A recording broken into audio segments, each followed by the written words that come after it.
and welcome to the Ford Puma Gen-E, the long-awaited electric Puma. It feels like we waited so long for this car to arrive. So just to recap, the petrol Puma went on sale in Ireland back in 2020. It's been a really good success. It's captured that Fiesta market since the demise of the Fiesta a few years ago. So this is the smallest Ford you can now buy.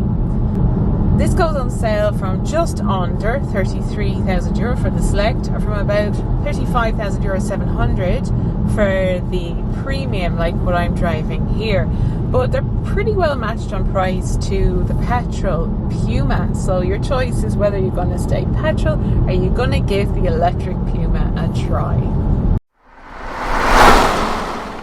I always loved the styling of the Ford Puma since it first came out. It is a bestseller and you don't mess with bestsellers, so Ford haven't radically restyled this for the electric one.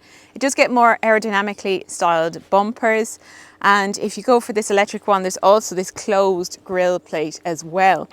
This little bit of black trim that some people compare to a little moustache on the car. I don't quite see that myself, but let me know what you think. But it's a beautiful car. It's got a really compact, sporty stance, but a little bit cute as well. Like these headlights. So LED is standard across the range, but if you go for the Premium, like this one, these are matrix LEDs, and they have this unique claw effect as well. So that helps you to differentiate the Premium from the Select. A few different color options. So this one is solar silver. Actually looks really good in this. 17-inch alloy wheels as standard, but if you go for this Premium, you get 18-inch. So last year the Puma got an update that completely revised the interior. So the electric one gets that, but a few little changes of its own as well. So for a start, your drive selector is here on the right of the steering wheel, and you've got more storage space onto this bridge console. It gets this frankly enormous steering wheel. It's not the most aesthetically pleasing, and I do miss the sporty compact one from the previous one, but look, there's a reason for this. You've got to be able to see that new digital driver display which you look through the steering wheel at. There's also a new touchscreen, and it is an upgrade on what came in the Puma before. So you've got a new running system, there's wireless Apple CarPlay and Android Auto. They've removed all the dials and knobs for the ventilation, so there's always a trade-off, isn't there? They are in a strip here at the bottom of the screen. There are a few shortcut buttons left, like one for the drive modes, very important, and there's a little dial here for the volume. Wireless smartphone charging, place for keys, cup holders and a little armrest. There's a grey and black colour scheme which I think really lifts things in here. Soft touch materials mixed with some harder plastics, but that's totally acceptable in this class of vehicle. If you do go for the Premium, you get the plusher seats, B&O stereo and keyless entry, but I think the Select might be all you need. All the digital tech, wireless smartphone charging, cruise control and a reversing camera. So this has got quite a modest battery. It's 43 kilowatt hour, and that's reflected in the range estimates of this car. So up to 376 kilometers in the Select and up to 363 kilometers in the Premium, because it does have larger wheels. So if you look at rivals like Hyundai Kona, Peugeot E2008, Jeep Avenger, there's lots more. A lot of those are at least hitting that 400 kilometer mark. So this looks a little compromised on paper, but that's not the full story, because the ace card that this has is its efficiency. So they say as low as 13.1 kilowatt hours per 100 kilometers, and that is certainly doable when you're just tootling around town and city. And I think that's where this really is at its best. I have taken it out on the motorway to do a longer sprint at 120 kilometers per hour. Even on a mountainous country road like this, it's a bit more challenging. I'm seeing that consumption going up to about 17 kilowatt hours per 100 kilometers. So that obviously will have an effect on your range. I do think it's a car that is at its best in town and city driving. Out on the motorway, there's quite a lot of road noise, and it's not the most comfortable car anymore either, and I suppose it's built on an older platform now. Puma's been around since about 2020, so it's not 100% the most refined option. You get a lot of road noise. This one's on 19-inch optional, which they look lovely, but probably wouldn't be my first choice, because it does have an effect on comfort, but I think also refinement. So it can get quite noisy out on the motorway, a little bit firm underneath you as well. You can feel the road underneath you. was always like that as well. It was always built on the more sportier side of things. And the plus side of all that is that it is so much fun to drive. Even in this electric one, it's up for a laugh, if you know what I mean. 0 to 100 is 8 seconds. You've got 168 horsepower. That's through the front wheels.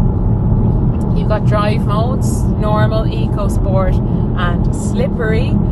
Sport mode is the best in terms of the performance and how much joy you'll have behind the wheel. I do find that the performance felt a bit more muted when I was in the other drive modes. So I think sport is the one if you're looking for that little peppier feel behind the wheel. There's also a full one pedal drive. You access that from the screen. There is a little bit of artificial noise, but you can turn that on or off. You've got this L mode here on your gear selector, and that's like the one pedal drive. Gives you that stronger regen, but it doesn't quite bring you to a stop. You're going to need one pedal drive on for that. There's no heat pump included in this car, so I don't know what the range would be like in winter. That could be a major shortcoming. It's about 14 degrees now. It's September in Ireland, so this is not the worst weather we're going to get this year. So I couldn't possibly say what it would be like in colder weather, but with no heat pump, I would fear the worst, unfortunately. But again, it depends on how you're going to use your Puma. Are you just doing your short little runaround trips? On longer trips, you're going to feel that capacity, having a lower capacity battery, more than just doing short journeys, because then you can just charge at home and then you're a winner in that scenario, because it's going to be much cheaper to run this than the petrol one, which actually can get quite thirsty. You have fast charging capability up to 100 kilowatts, so that's your 10 to 80% charge in, they say, as little as 24 minutes, and 11 kilowatt AC. The Puma was always quite titchy in the back for a compact crossover, and it's no different here really. It's not the most generous amount of legroom. Now I'm fine here sat behind myself with that seat set for me, but the floor has been raised a little bit for the battery, so you don't get as much thigh support in this car, and headroom is not exceptionally generous either. But realistically, children are more likely to be seated back here. They should be fine, and you do have your ISOFIX on the 2 outer seats. There's no armrest, but that's not always a given in the B segment, so I wouldn't really criticise it for that. There is a 12-volt socket, 2 USB-C ports, and pockets in the back of those seats.